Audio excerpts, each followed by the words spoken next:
Gentlemen, today we're looking at developing the formal division algorithm. And we kind of did it last term when we did short division, but what we're about to do is more commonly known as long division. I know when I said that in the classroom this week, a couple of people groaned, a couple of people looked a bit confused. I'm sure boys above year five, particularly adults as well, don't have fond memories of the formal division algorithm or long division because they mistakenly believe that it's very, very, very hard and very, very, very complicated. In a way, I actually think it makes a lot more sense than the short division formal algorithm. So just before we develop it, I just want to do this using the short division strategy that we went over last term. So in this instance, we would ask ourselves, we would start by, we're dividing by 3, and we'd ask ourselves, how many times will 1 go into 3? And it will not go. And then all of a sudden we know that we'd be dealing with the number 19 instead because we haven't got rid or shared any of our number yet. Then you have to ask yourselves, well, how many times will 19 go into 3? So 3 5s are 15, 3 6s are 18, so I guess it would be 6, and there'd be 1 remainder. And then you'd ask yourself, okay, how many times will 12 go into 3? And it will go 4 times. Now, when you get to this step and you have to think to yourself, well, how many times will 19 go into 3? You have to scroll through this long list in your head, and then it can be confusing remembering to put the remainder in. Long division sets it out really simply. It shows the person who's marking your work, who's checking your work, who's doing the work with you, that you know exactly what you need to do each step of the way. So I'm going to do it using long division now. I would write down my sum first, 192 divided by 3. And then over to the side, I'm going to write down a checklist because there are 4 steps involved in long division, and you have to do all 4 steps in each place value. So the first step is a D, the second step is an M, the third step is an S, and the fourth step is a B. And they stand for divide, multiply, subtract, bring down. And I'll show you what it looks like in action. So the first step goes like this. I go and look at my hundreds place value. How many times will 1 go into 3? I'm dividing. 1 divided by 3, you cannot do.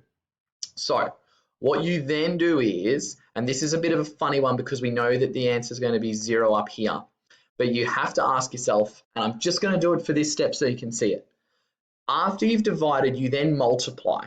And you multiply whatever the answer is up here in your hundreds by the number you're dividing by. And the reason why you do that is we want to figure out what we've already shared, what part of this number we've already divided so we don't use it again.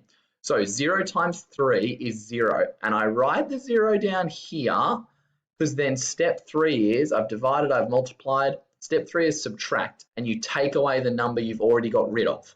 Now, you don't always need to do this step if it is a 0, but again, I'm just showing you so we understand. So 1 take 0 is 1. I've subtracted.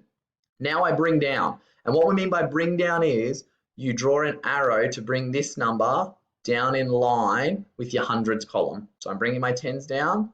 Now I know I'm working with the number 19. 19 divided by 3, I know is going to be 6. So I've divided. Now I multiply. 6 multiplied by 3 is 18. Because of that 19 tens, I just got rid of 18 of them because I shared them equally between these 3. Now I'm subtracting. 19 take away 18 is 1. I've subtracted. Now this 1 obviously won't go into 3, so I need to change into another number. So I bring down my 1s.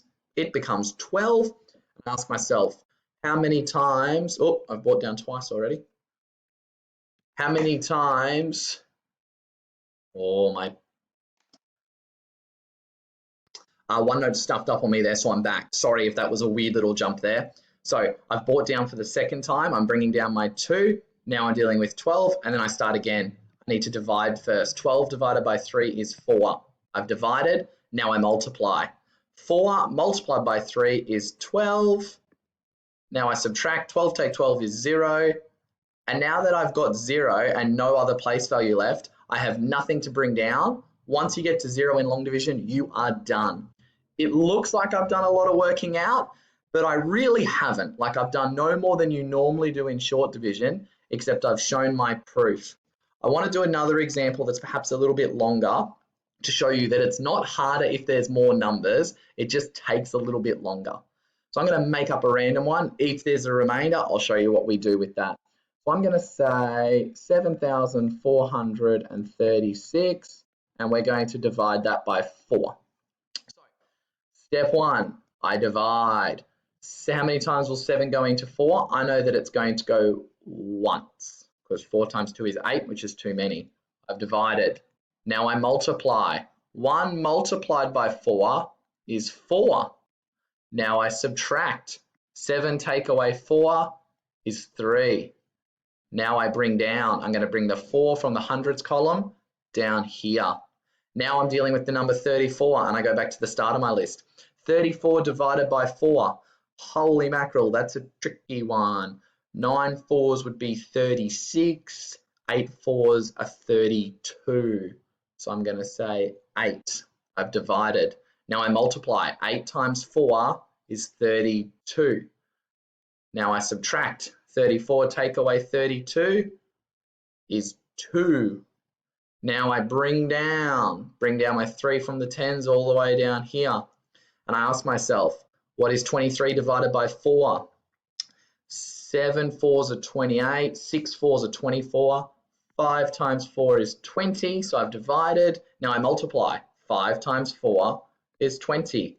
Take that away. I'm running out of room here, I'm going to have to zoom out. 23 take away 20 is 3. I've subtracted it for the 3rd time. Now I bring down and I bring my 6 all the way down here. And you can see I've lined up my place values, so this bringing down is nice and easy, makes my working out better and far more clear and easier to understand as well. So now I'm back to the start and I divide. 36 divided by 4, that is going to be 9, I believe. So I've divided and I multiply. 9 times 4 is 36. Now I subtract. 36 take 36 is 0. And I've got nothing left to bring down and I'm on 0. So I know that my job here is done. Really handy to write DMSB next to your working out in the corner of your stepping stones book, whatever it is. That's the formal division algorithm. If you forget the steps, write this down, rewind this video and watch it again. On the first page of the stepping stones book that we're looking at for the division algorithm, it's got a handy guide of how you can divide using the formal division algorithm as well. If what I've just said makes no sense, you do not understand it at all, keep going at it. It's a really, really weird concept, kind of like learning how to ride a bike. The first time you do it, you're thinking about all these things at the same time. You're trying to multiply, divide, subtract. You forget where to bring down. Once you get it, I guarantee you it becomes a lot simpler. It becomes a lot clearer. And yeah, you'll find that once you've got a good handle of it, you feel a lot more confident with it. So if you do not understand it, there is time to learn it. You will get it. I promise. I will help you get there.